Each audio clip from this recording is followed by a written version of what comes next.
চট্টগ্রাম টেস্টের দ্বিতীয় দিন শেষ। বাংলাদেশ করেছে 291 রান 7 উইকেটে। বাংলাদেশের হাতের মুঠোয় এই চট্টগ্রাম ম্যাচ।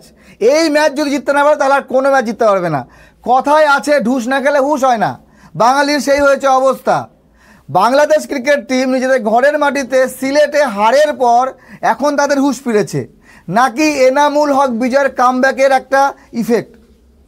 বাংলাদেশের আজকে ওপেনিং জুটি করেছে 118 রান, ওপেনিং জুটি 118 রান, সেই জন্যই বাংলাদেশ 291 করতে পেরেছে। তবে আমি একটু ডিসঅ্যাপয়েন্ট বাংলাদেশের ব্যাটিং নিয়ে শেষের দিকে।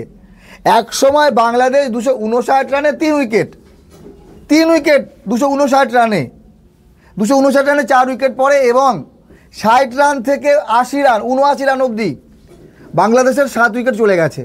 এরকমটা কেন? ওপেনিং যদি ভালো করছে, 118 রানে প্রথম উইকেট পড়লো, 194 রানে দ্বিতীয় উইকেট পড়লো, তারপরে আবার 194 রানে তৃতীয় উইকেট গেল।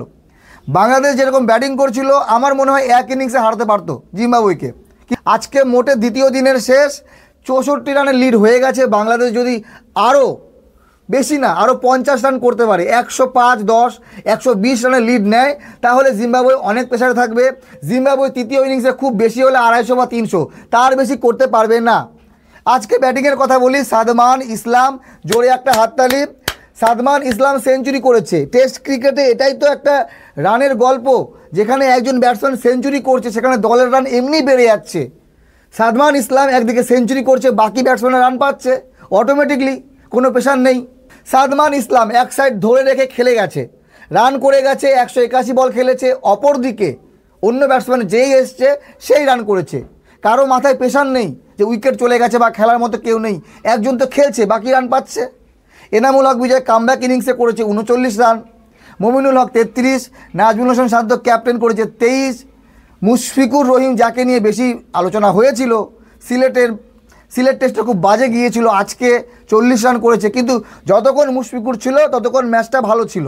যদিও এখন বাংলাদেশ ভালো পজিশন আছে, কিন্তু বাংলাদেশ যদি 320-30 আউট হয় তাহলে খুব খারাপ হবে, কারণ বাংলাদেশ 259 রানে 3 উইকেট, সেখান থেকে মিনিমাম 350-400 করতে লাগে। বাকি আপনাদের মতামত জানাবেন। বাংলাদেশ কি এই ম্যাচ জিততে পারবে? বাংলাদেশের হাতের মুঠে চলে এসছে, কোনো আর সুযোগ নেই জিম্বাবুয়ের কাছে। জিম্বাবুয়ে প্রথম দিকে ভালো ব্যাট করেছিল, টসে জিতে ব্যাটিং নিয়ে তাদের টপ 4 ব্যাটসম্যান ভালো ব্যাট করেছে, তারপরে ওদেরও শেষের দিকে ব্যাটিং কোলাপস করেছিল। আজকে তো মজার ঘটনা, মাত্র 1 বল খেলার জন্য জিম্বাবুয়ে সকাল সকাল ব্যাট করতে নেমেছে, মাত্র 1 বল। তাইজুল ইসলাম প্রথম বলেই, তো তাইজুল ইসলাম 6 উইকেট, আর এদিকে নাইম হাসান 2 উইকেট। জিম্বাবুয়ের ইনিংস শেষ। বাকি বাংলাদেশের ব্যাটিং দেখলাম, খুবই ভালো লাগলো। এই রকম ব্যাটিং এইরকম হওয়া উচিত কমসে কম নিজেদের ঘরের মাটিতে, তারপরে আবার জিম্বাবুয়ের মতো যদি দল হয়। বাংলাদেশের এই ম্যাচ জিততে হবে, না হলে হোয়াইট ওয়াশ হলে মুশকিল হবে না। হোয়াইট ওয়াশ বাংলাদেশ কত রান করবে এবং জিম্বাবুয়ে কত রানে হারবে, ইনিংসে হারা প্রায় সম্ভব না।